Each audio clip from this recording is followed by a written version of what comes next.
በአጋጣሚ ምንም ሳትታመም ያው አያቴ አረፈች ማለት ነው።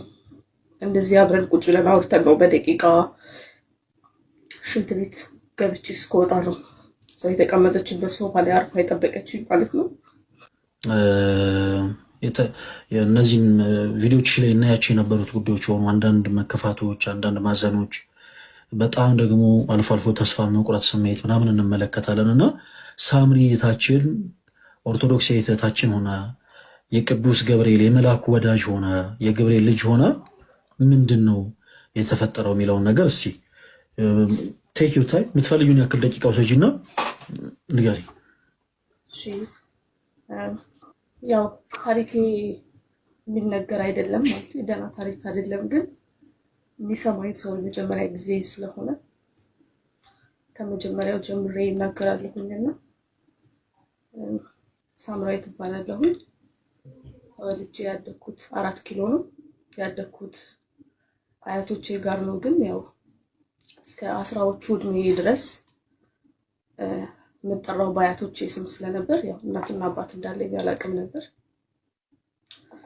እና ያው 4 ኪሎ ፈርሶ ወደ ጀሞ የሚባል ሰፈር መጣ። እዛ ከፍ እያልኩኝ ስመጣ ያው ያደግኩት አያቶቼ እንደሆነና እናትና አባት እንዳለኝ ተሰማሁኝ ማለት ነው። ከዛ በኋላ ያው በልጅነት አቅሜ የእናት ፍቅር እያቃጠለኝ መልኳን ለማግኘት ለማየት ለአንድ ቀን እየጓጓሁኝ ነበረ እና ያው በሰፈር ሰዎች ምክንያት እና በአንዳንድ ኢንፎርሜሽን ከእናቴ ጋር ተገናኘን ማለት ነው። እናቴን ካወኳት በኋላ ቤተሰቤ ውስጥ ያው ትልቅ ነገር ተፈጠረ ማለት ነው። ቤት ውስጥ መገለል ጀመርኩኝ። ያው ስለ እናቴ መጥፎ ነገር እየተነገረኝ እንዳረቃት ተደረኩኝ ማለት ነው። ከዛ በኋላ የሆነው ምንድነው ክላስ ውስጥ ተማሪ ባለው ሰዓት ምንም አይምሮዬ ሊረጋጋልኝ አልቻለም። በቃ ራሴ ማጥፋት ብቻ ነበር የምፈልገው። ቤት ውስጥ በማየው ነገር ከእናቴ ጋር በድብቅ መገናኘት ጀመርን። ከዛ የሆነ ሰዓት ላይ ጠፋች እሷ ማለት ነው። ሳድግ አያቶቼ ቤተሰብ የለንም ማለት አርቀው ነው ያሳደጉን፣ አግለው ማለት ነው። አንድ ታላቅ እህት አለችኝ። አጎት አክስት ምናምን የሚባል ነገር አናውቅም። በቃ እዛው ነው በድህነት የኖርነው ማለት ነው። አላገናኙንም ከማንም ጋር። እንዳልኩ እናቴ ከተገናኘን በኋላም በዛው ጠፋች። ህይወት እየቀጠለ ያለ አንድ ጓደኛ ያስኩኝ የ10ኛ ክፍል ተማሪ እያለሁ ማለት ነው። እና ምንድነው የተፈጠረው? በአጋጣሚ ምንም ሳትታመም ያው አያቴ አረፈች ማለት ነው። እንደዚህ አብረን ቁጭ ብለን አውርተን ነው በደቂቃ ሽንት ቤት ገብቼ እስከወጣ ነው ሰው የተቀመጠችበት ሶፋ ላይ አርፋ የጠበቀችኝ ማለት ነው። ከዛ ወንድም የፈለገ ህይወት በጣም ከበደ። እንዳልኩ ከቤተሰብ አርቀው ነው ያሳደጉ። የምናውቀው ነገር የለም። የተወሰኑ ጊዜያቶች አለፉ ያለሷ። የኋላ ስሰማ ያው የሞተችበትን መንገድ እነግርሃለሁ። ይሄን ነገር ግን ያው ዛሬ ነው የምናገረው፣ ማንም አያውቅም። ሶሪ። አይዞሽ ሳምሪ፣ ያው አሁን ነገሮችን የምናወራሽ ምናልባት ለአንቺ በትንሹም ቢሆን እረፍት መስጠት የምንችል ከሆነ ብለን ነው እና በደንብ ተረጋጊና አይዞሽ፣ እኛ እናደምጥሻለን። ሀሳብሽን ሰብሰብ አድርገሽ ንገሪ። የሆነው እንደማንም እያለ ህይወት ቀጠለ። ከዛ የሆነ ሰዓት ላይ እህቴ ልጅ ወልዳ ቤት ነበረች፣ ታላቅ እህቴ ማለት ነው። እና በመሀል ወንዱ አያታችን በመሀል እየወጣ ይቀራል እና በቃ ለባል ምናምን ይከፈላል። እኔና እህቴ አያታችን እያለች ያው ብዙ ነገር ስለለመድን ማለት ነው። እዛ ሰዓት ቡቲክ ቤት ነበር ተቀጥሬ የምሰራው። እዛ ምንድነው የሆነው? ከስልኩ ላይ ስልክ ወሰድንና ስናጣራ ያው አያቴ በ70 ዓመቱ ሰንዳፋ አካባቢ ሴት ይዞ እንደተቀመጠ ደረስንበት ማለት ነው እኔና እህቴ።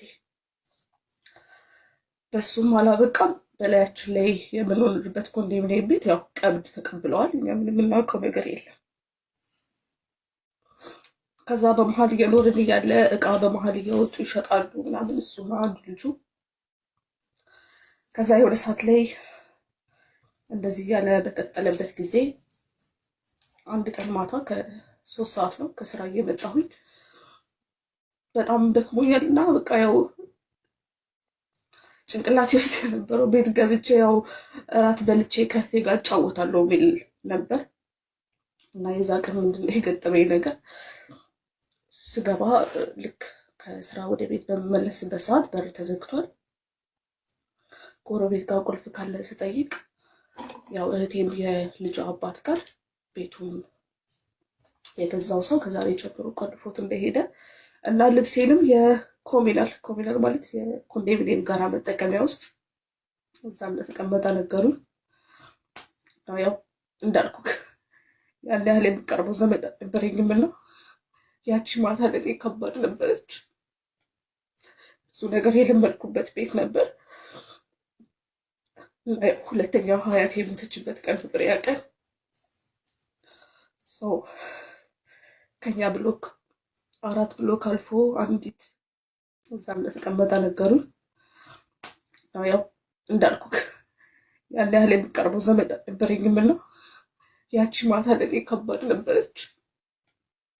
ብዙ ነገር የለመድኩበት ቤት ነበር። ሁለተኛው ሀያት የሞተችበት ቀን ነበር ያ ቀን። ሰው ከኛ ብሎክ 4 ብሎክ አልፎ አንዲት አብራኝ ተማሪች ጓደኛዬ ቤት አረፍኩኝ እዛ ቀን ማታ። ከዛ አያቴ በኔና በእህቴ አካውንት የተወሰነ ብር እንዳስገባ 75 ሺህ ብር ገባልኝ ለኔና ለእህቴ። 20 ምናምን ዓመት የኖርንበት ቤት እንዳልኩ ያው በስማቸው ነው የምንጠራውና የልጅ ልጅ ናቸው ምናምን ብለው ደብዳቤ ያስገብተው ያ ነገር ተፈጠረ። ከዛ በኋላ ያው ጓደኛስ ቤት እስከመቼ ይቆያለሁ ብዬ ያው እየሰራው በምቆይበት ሰዓት እንዳልኩ አብሮኝ ከነበረው ጓደኛዬ ጋር የዚህ ሀገር ዜጋ አልነበረም፣ ሀገር አልጠቅስም እና ከዛ ልጅ ጋር ያው ጀመርን ግንኙነታችን እንደጠበቀ። በመሀል የሚያስፈሩ ነገሮች አሉት። በጣም አደገኛ ነገርም ነበር። እዚህ ሚዲያ ላይ ማውጣት ይከብዳል እና ምንድን ነው እሱ እምነቱ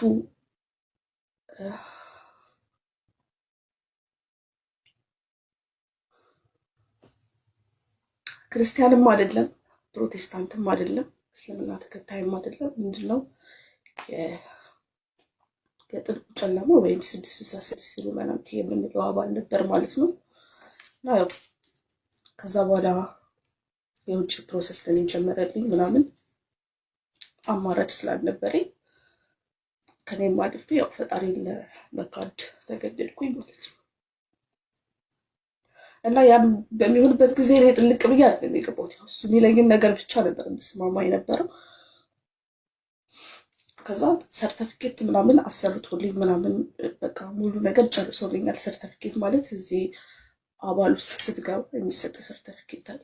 በውስጥ ሽራ አደርግልሃለሁ እና መታወቂያ። ከዛ ያው አንድ ያለኝ ተስፋ የነበረው ፈጣሪ ነበር ማለት የኔም ብለው ሰው ስላልነበር ፈጣሪውን እንደ ጓደኛ ነበር ማውራው። ልክ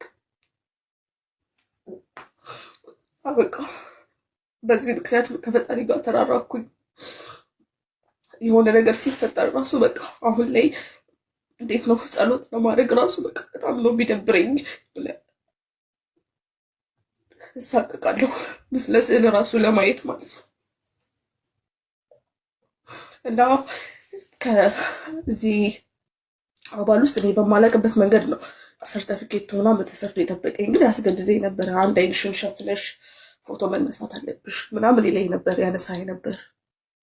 እና ብዙ ነገሮችን ሊነግረኝ ነበር። በዚህ አጋጣሚ ኢትዮጵያ ውስጥ በጣም እንደዚህ የምናስባት ኢትዮጵያ አይደለችም አሁን ላይ ያለችው። ብዙ ነገር ሊነግረኝ ነበረ። ቤተክርስቲያን ውስጥ ራሱ ሲምቦል ምናምን በድብቅ ገብተው እንደሚያስቀምጡ ምናምን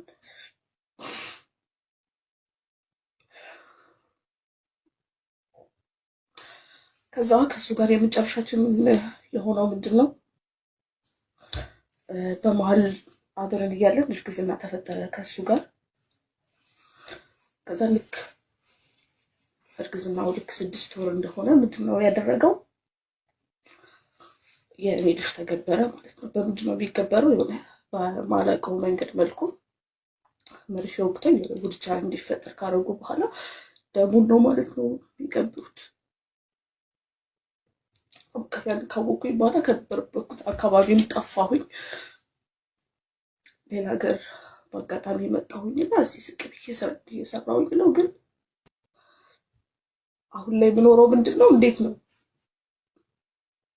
ያው መሞት ለኔ ጥሩ ነው ማለት እዛ ሄጄ ሳቱ ይሻለኛል ነው የምለው። ምንም ነገር አወኩተኝ አይደለም የምኖረው። ይነጋል ይመሻል ብቻ ዝም ብዬ ልኖር የምትለው ነገር አለ አይደለ?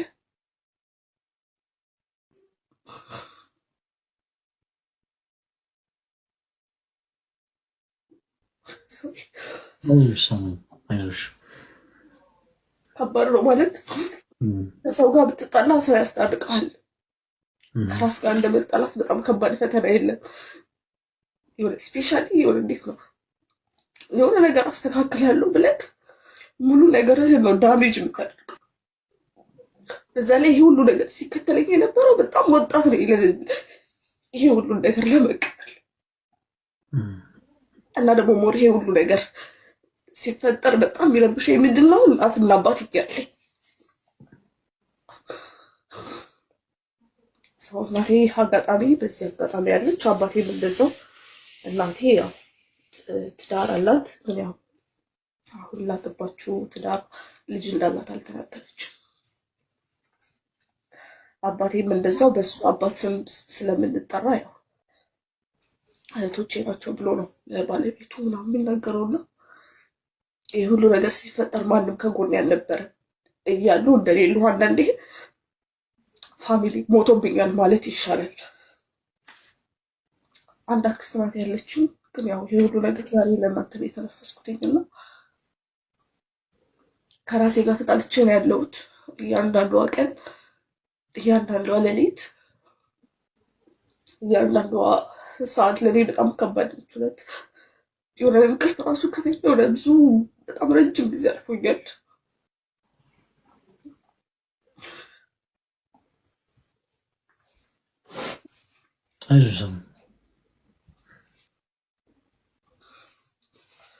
ምን ይከብዳል? የሆነ ነገር ፈልጌ ማውራት የለመድኩት ከእግዚአብሔር ጋር ነው እና ወደ ጸሎት ለማድረግ ቅልና ከዛ የሆነ ስራ ትዝ ይለኛል የገባሁበት ምናምን ነገር ነው ጄቢ ይዘኛል። ይቅር ባይ እንደሆነ አምናለሁ። ግን አውቀህ ያደረከውን ነገር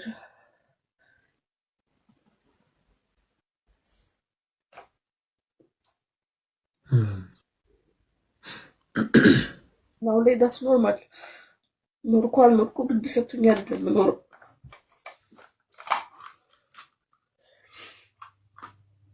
እና ወንድም የፈለገበት እሱ ይሄ ነው። መልካም ከሁሉ ድምጽ ይሰማል አይደል? ሰማይ እሺ ተወዳጆች በተሻለ አቅም ዛሬ እናስቸግራችሁ። ሁላችሁም ታች 39K የሚለውን ቀስቱን እየነካችሁ በደንብ ኮፒ ሊንክ አድርጉት እንዳይቆራረጥ። እንዲህ አይነቱ ላገኘንሽ ስላወቅንሽ እጅግ በጣም ደስ ብሎናል። እውነት ለመናገር በጣም ብዙ ነገሮች ናቸው በእነዚህ አጭር ጊዜያቶች ውስጥ በአንቺ ህይወት ውስጥ የተፈጠሩት ነገሮች በጣም ብዙ ነገሮች ናቸው እና የሚያግዙኝ ወንድሞችም ስላሉ ለእነሱ እድል እሰጣለሁ። እኔ የተወሰነች ነገር ብቻ ለማንሳት እሞክር። ምናልባት ልብሽን የሚያጽናነው ልብሽን የሚያረጋግጉ ከሆነ በቻልኩት አቅም የተወሰነች ነገርን ለመናገር ልሞክር። በዚህ አጋጣሚ አንድ እንድታቂ የምፈልገው ነገር እንዲህ አይነቱ ታሪክ የአንቺ ብቻ ታሪክ አይደለም። በጣም ብዙ ሰዎች በህይወታቸው አንዳች ነገር ከደረሰ በኋላ በህይወታቸው አንዳች ነገር ከተፈጸመ በኋላ ዘወትር ከህሊናቸው ጋር የሚዋቀሱበት ትልቁ ጥያቄ ምንድነው? እንዲህ አይነቱ ነገር እነሱ ላይ ብቻ የተፈጠረ ይመስላቸዋል። ለምሳሌ የአስገድዶ መደፈር ወንጀል የሚፈጸመባት አንዲት እህት እንዲህ አይነቱ ወንጀል እሷ ላይ ብቻ እየተፈጸመ እሷ ላይ ብቻ እንደደረሰ አድርጋ የምትስል ከሆነ በጣም ከባድ ነው እና ከህሊና ጋር ግጭት ውስጥ ብዙ ሰዎች ይገባሉ። አንቺ አሁን ላይ የደረሰብሽ ችግር፣ አሁን ላይ በህይወትሽ የገጠመሽ ነገር በጣም ብዙ ሰዎች ጋር ያለ ነው። ክርስቲያኖች በዚህ ባለንበት ዘመን አንዳንድ ጊዜ መልካም ነገርን እናድርግ የሚባለው ለዛ ነው። ሰዎች ካጠገባቸው ሲቸገሩ፣ የሚበሉትን ነገር ሲያጡ፣ የሚሰሩትን ነገር ሲያጡ፣ ህይወታቸው አልቀየር ሲል ብዙ ጊዜ ቶሎ ብለን ከጎናቸው አለመቆማችን እንዲህ አይነት ዋጋ ያስከፍለናል። ብዙዎች አማራጭ አጥተው ልክ ሳምሪ እንዳለችው ወደ ጨለማው ዓለም ማህበር የሚቀላቀሉ ሰዎች አሉ። በተመሳሳይ ደግሞ ወደ ባዕድ አምልኮ የሚጎርፉ በጣም ብዙ ሰዎች አሉ። እንዴ ምንም አሁን እኛ ሌላ ቤተ እምነትን አናነሳም። ራሳችን ጉያችን ውስጥ ያቀፍናቸው በጣም ብዙ ሰዎች አሉ። ልክ እንዲሆኑ ኦርቶዶክስ አማኝ ሆነው የኦርቶዶክስ እምነት ተከታይ ሆነው ቅድስት ቤተክርስቲያናችን ከሃሌ ሁሉ የሆነውን እግዚአብሔር ኤልሻዳይ አዶናይ የሆነውን ጌታ እየሰበከችላቸው ግን ዛሬም ድረስ በጣም በብዙ ነገር ተስፋ ቆርጦ የማይገባ ቦታ በጉልበቶቻቸው የሚንበረከኩ በጣም ብዙ ነፍሳት አሉ። እግዚአብሔር አምላክ ሁላችንም ለንስሐ ሞት ያብቃል እና ሳምሪ በሳምሪ ሕይወት ውስጥ ያንዳንዱ ነገር ሁላችሁም አጤናችሁ ከሰማችሁ በሁለት በኩል ሀሳቦችን አጋርተናለች። አንድ በቤተሰብ በኩል የነበረ በጣም በነገሮች ተስፋ እንድትቆርጥ እንድታዝን ያደረጋት አንድ ታሪክ እና ደግሞ በመቀጠል ደግሞ ሳታቅ ከአምላኳ ከእግዚአብሔር ጋር ደግሞ የተጣላችበትን መንገድ አጫውታናለች እና እንዲህ አይነቱ ታሪክ የብዙ ሰዎች ታሪክ ነው። እንዲህ አይነቱ ነገር የብዙ ሰዎች ህይወት ነው። በቤተሰቡ በተለይ እባካችሁ፣ እኔ እጅግ በጣም ትንሽ ልጅ ነኝ ስል ደግሞ የሆነ በጣም ጩጬ ነኝ እያልኩ ሳይሆን ትዳር መስርተው ልጆች ወልደው የልጅ ልጅ አይተው ላሉ ሰዎች መካሪ መሆኑ ሰው አይደለሁኝም። ግን እባካችሁ ክርስቲያኖቶች ወንድሞች፣ ትዳር ከጀመራችሁ በኋላ ኃላፊነት ከወሰዳችሁ በኋላ በትዳር ህይወት አንድ ከሆናችሁ በኋላ እባካችሁ ለእያንዳንዱ ለምታደርጉት ነገር ዋጋ ስለሚያስከፍል ኃላፊነት ወሰዱ። እባካችሁ የቤት አባወራ የምትሆኑ ወንድማችን እባክህን አባወራ ከሆንክ ትልቅ ኃላፊነት ስለሆነ ኃላፊነትን ተወጣ። የቤት እመቤት የምትሆኝ እህታችን የቤት እመቤት ከሆንሽ ትልቅ ኃላፊነት ስለሆነ ኃላፊነትሽን ተወጪ። ይህንን የትዳር ህይወት የባረከው የቀደሰው ጌታችን አምላካችን መድኃኒታችን ኢየሱስ ክርስቶስ ነው እና እንዲህ አይነት የተባረከ ህይወት ውስጥ ገብተን በማን አለብኝነት ትዳር የምናፈርስ ሰዎች ምን ያክል ልጆች ላይ ፍቺ ምን ያክል ዋጋ እንደሚያስከፍል በዛው በጣም የምትማሩበት ታሪክ ነው ብዬ አምናለሁ። የሳምሪ ታሪክ ብቻ አይደለም፣ በጣም የብዙ እህት ወንድሞቻችንም ታሪክ ነው እና እባካችሁ በትዳር ህይወት የምትኖሩ ሰዎች ስለ ልጆቻችሁ ብላችሁ አንዳንድ ጊዜ ይቅር መባባልን ወቁበት። አንዳንዴ ይቅር መባባልን ልመዱ። ምክንያቱም ይቅር የማይባል ነገር ስለሌለ ጌታችን አምላካችን መድኃኒታችን ኢየሱስ ክርስቶስ እኔ ይቅር እንዳላችሁ እናንተም እርስ በራሳችሁ ይቅር ተባባሉ እንዳለ ሁሉ በትዳር ህይወት የምትኖሩ ሰዎች የባካችሁን ችግሮቻችሁን ልጆቻችሁ ህፃናት ድምፃችሁን ሳይሰሙ በራችሁን ዘግታችሁ መፍታትን ነገሮችን መወያየትን ልመዱ ፕሊስ። ህፃናት ሲያድጉ በነገራችን ላይ ህፃናት ሲያድጉ ተወዳጆች በአባት የሚሞላ ፍቅር አለ፣ በእናት የሚሞላ ፍቅር አለ። ይሄ ፍቅር ነው በነገራችን ላይ ውስጣዊ ማንነታቸውን እየገነባ የሚያሳደጋቸው እና በአባት የሚሞላ ፍቅር በእናት የሚሞላ ፍቅር ሳያገኙ ትንሽ በጣም ልክ ባልሆነ መልኩ ግን ምናልባት የልጅነት እድሜያቸው የሚያልፍ ከሆነ ግን ለነገው ማንነታቸው ትልቅ ጠባሳና ተጽዕኖ ይፈጥራል እና እባካችሁ በቻላችሁ ታቅም አንዳንድ ጊዜ የግል ስሜትን ብቻ ከመመልከት የግል ስሜትን ብቻ ከማየት ትንሽ ራቅ ብለን ለልጆቻችን መኖር ብንጀምር መልካም ነው። ሳምሪ እኔ አንድ ሀሳብ ብቻ ላንሳ፣ ምናልባት ሌሎችም ወንድሞች ስላሉ ለእነሱ እድል ለመስጠት በእንደዚህ አይነት ህይወት ውስጥ ያላችሁ አናቅም። ለምሳሌ ልክ እንደ የጨለመው አሰራር ላይ የጨለመው ማህበር ውስጥ ገብተው የእኛን ላይ የሚከታተሉ ሰዎች ይኖራሉ። የእኛን ላይ የሚከታተሉ ሳምሪ፣ እስከዛ ወይ አንቺ ማይክ ሚዩት አድርጊያት ድምፅ እንዳትገባ። ኦኬ። እና የእኛን ላይ የሚከታተሉ ሰዎች ይኖራሉ፣ አናቅም። በባዕድ አምልኮ ቦታ እየተመላለሱ የእኛን ላይ የሚመለከቱ ሰዎች አሉ። ዕለት ዕለት በጣም ኃጢአት ባለበት መንገድ ዕለት ዕለት እየተመላለሱ የእኛን ላይ የሚከታተሉ ሰዎች ይኖራሉ። እኛ አናቅም። ግን ለሁሉም ይደርስ ዘንድ የቅድስት ቤተክርስቲያናችንን ትምህርት እንንገራችሁ። በአዲስ ኪዳን የማይሰረይ ኃጢአት የለም። በደንብ አዳምጡላችሁ። በአዲስ ኪዳን የማይሰረይ ኃጢአት የለም። የለም ምን ማለት ነው? በአዲስ ኪዳን የማይሰረይ ኃጢአት አለ ማለት የጌታችን የኢየሱስ ክርስቶስ ደም አጥቦ ሊያነጻው የማይችለው ኃጢአት አለ እንደማለት ነው። በአዲስ ኪዳን የማይሰረይ ኃጢአት የለም። በስርዓት መጽሐፍቶቻችንም በመጽሐፍ ቅዱሳችንም ጭምር ለምሳሌ እንዲህ ያደረገ እንዲሆናል የሚሉ በጣም ብዙ ትእዛዛቶች አሉ። ለምሳሌ መንፈስ ቅዱስን የሰደበ ምሕረት የለውም። በስርዓት በአዋልድ መጽሐፍቶቻችን ላይ ደግሞ ብትመለከቱ ማን ነው በመሬት ላይ ድንግልናን አሳልፎ የሰጠ ሰንበትን የሚሽር እንዲያደረገ የሚቆራረጥ ሰይፍ ይታዘዝበታል ይላል። በጣም ብዙ ትእዛዛቶች አሉ። ይሄ ሁሉ ግን የሚሆነው አንድ ሰው ንስሐ ገብቶ ከክርስቶስ ጋር እስካልታረቀ ድረስ ነው። አንድ ነፍስ በንስሐ ሕይወት እስከተመላለሰ ድረስ ሳምሪ በደንብ አዳምጪ፣ በአዲስ ኪዳን የማይሰረይ ኃጢአት የለም። የማይሰረይ ኃጢአት አሁን ውስጥሽ አልተረጋጋም። እውነቱን ለመናገር ሰላም እየተሰማሽ ነው አይደል? ደግሞ ከኋላ ያሉት ቅዱሳት ስዕላት ደግሞ በጣም ያማምራሉ። ደስ ሲል እግዚአብሔር ከዚህ በላይ የውስጥ ሰላምሽን ይመልስልሽ።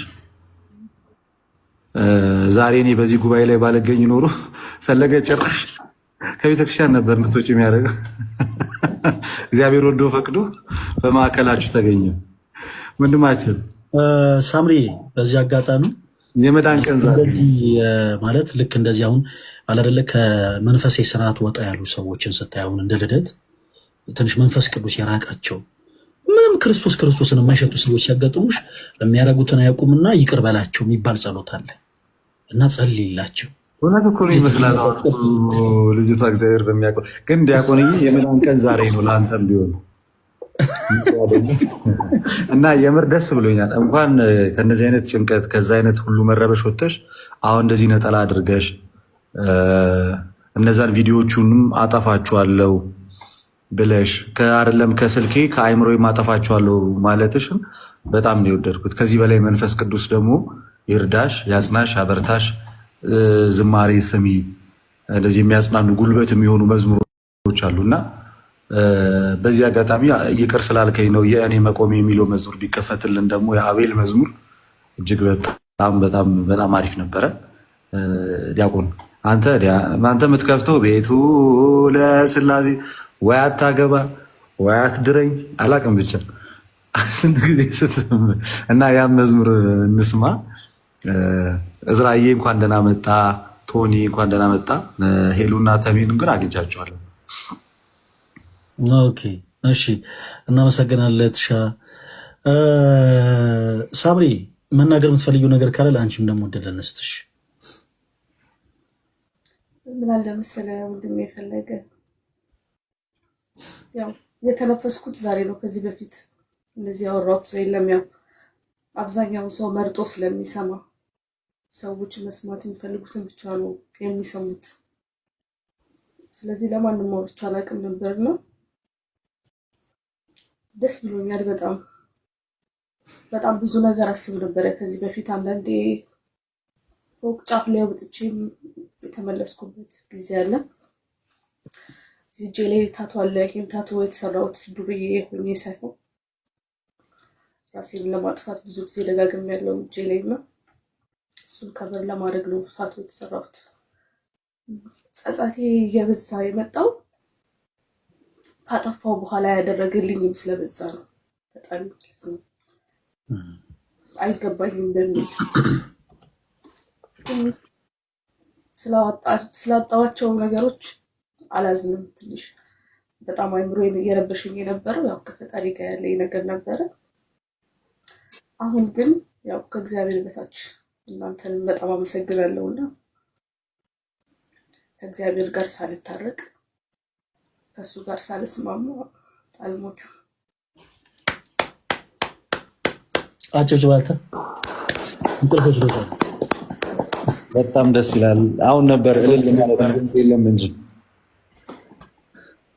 በጣም ደስ ይላል። በእውነት እግዚአብሔር የተመሰገነ ይሁን። ነገር ሁሉም ነገር እስክታገኘው ነው። ማንኛውም ነገር ካገኘው በኋላ በቃ ለዚህ ነው እንደዚህ ሆኜ የነበረው፣ ለዚህ ነው እንዲህ የሚያል መስዋዕትነት ከፍዬ የነበረው ትላለህና አንገትን ያስደፋሃል፣ ጸጸት ይለበልብሃል፣ ደህና እንቅልፍ አተኛም ምናምን። ማትጸጸትበት ነገር ቢኖር ከፈጣሪ ጋር ተስማምተህ መቆየት ነው። ያንን የመሰለ ነገር የለም። ምንም ነገር አይኖርክ። በቃ ማንኛውንም ነገር እጅህ እስኪገባ ብቻ ነው። በቃ እስክትይዘው ድረስ ገንዘብም፣ ማጌጥም፣ ልጅም፣ ትዳርም ሁሉም ነገር አንድ እጅህ ላይ እስኪገባ ብቻ። ከዛ በቃ ለዚህ ነው ትላለህ። እና ዛሬ እናንተን በማግኘቴ በጣም ደስ ብሎኛል። እንደዚህ ማውራቴ በራሱ እና ክበሩልኝ። በጣም አመሰግናለሁ። በጣም እኛም ደስ ብሎናል። ሳምሪ በጣም የሚገርምሽ የልደት እናትም ልክ እንደዚሁ ትላለች። ልደትን ኮሌጅ በጣም ለመውለድ ተጓጓ ነበርና ልደትን ኮሌጅ በኋላ ገና ቤት ሲገባ ራሱ ደዌ በቃ እሱ የምታይበት እኔ ስገባ ደግሞ እዛ ቤት በጣም በፍቅር የምታይ ነገር በጣም ይደንቀኛል። እኔ ታዛዥ ስለሆንኩ ትንሽ ተቆንጥጬም ስለሆነ ያደግኩት አሁን የልደት እናት በቃ እኔ እንጃ እኔ ስፕረስ ራሱ ማድረግ አልችልም። ለት የሚታረግልን ማዘር ትወዳለች እኮ ነው የሚገርመኝ።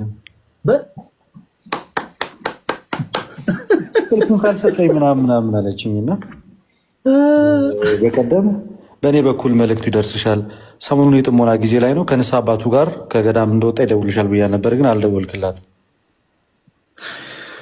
ጌታ ኢየሱስ እጅግ ደስ ስላላት የሊቀ መዘምራን የቴዲን መዝሙር እጅግ ደስተኛ ነኝ አምላኬ ሆይ አንተ ስላለኸኝ፣ ስምክን እጠራለሁ ሲጨንቀኝ ሲከፋኝ፣ እጽናናለሁ በአንተ ደግሞ ሲጨንቀኝ ሲከፋኝ የሚለውን ዘምራለሁ። ሰዓት ካለ አማኑኤል ዘምራለሁ።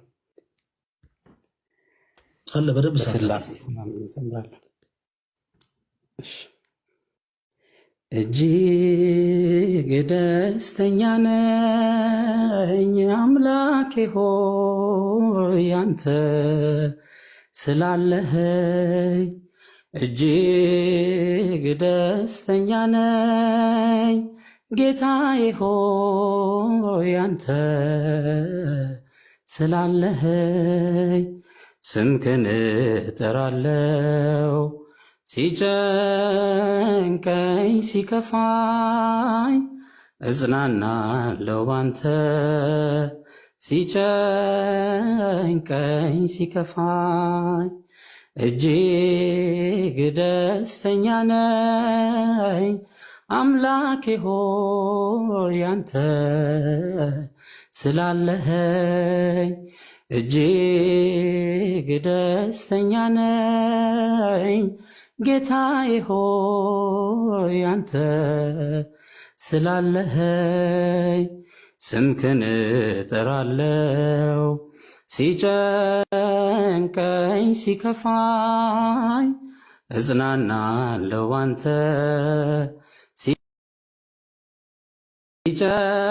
ሲጨንቀኝ ሲከፋኝ፣ ከሕይወቴ ዙሪያ ይገፋል ሐዘኔ፣ ደስታን የምተክል ስላለ ከጎኔ፣ በማሳዬም አንዳች ባይኖረኝም ከቶ፣ አሳየኝ አምላኬ ጎተራዬን ሞልቶ፣ አሳየኝ አምላኬ ጎተራዬን ሞልቶ፣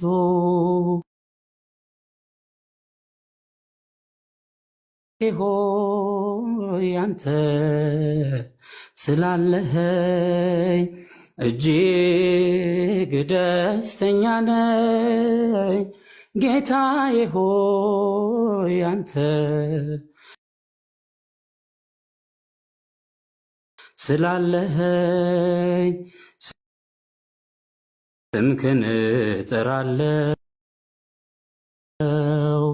ሲጨንቀኝ ሲከፋኝ እጽናናለሁ ባንተ።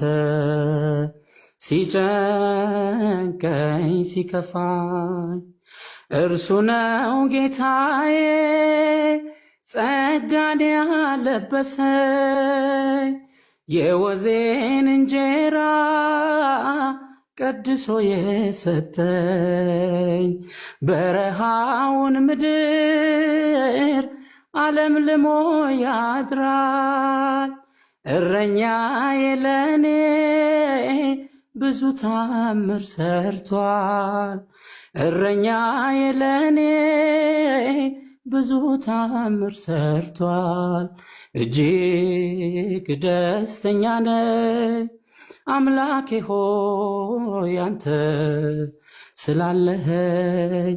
እጅግ ደስተኛ ነኝ ጌታዬ ሆይ አንተ ስላለኸኝ። ስምህን እጠራለሁ ሲጨንቀኝ ሲከፋኝ እጽናናለሁ ባንተ። ሲጨንቀኝ ሲከፋኝ ያማረው ቀንበሬን የቀለለ ሸክም ተግቶ የሚጠብቅ ባሪያውን ሳይደክም ጨለማን አሳዶ ሞላኝ በብርሃን ሳይጸየፍ ገብቶ በቆሸሸው ድንኳን ሳይጸየፍ ገብቶ በቆሸሸው ድንኳን እጅግ ደስተኛ ነኝ አምላኬ ሆይ አንተ ስላለኸኝ። እጅግ ደስተኛ ነኝ ጌታዬ ሆይ አንተ ስላለኸኝ። ስምህን እጠራለሁ ሲጨንቀኝ ሲከፋኝ እጽናናለሁ ባንተ። ሲጨንቀኝ ሲከፋኝ እጅግ ደስተኛ ነኝ አምላኬ ሆይ አንተ ስላለኸኝ።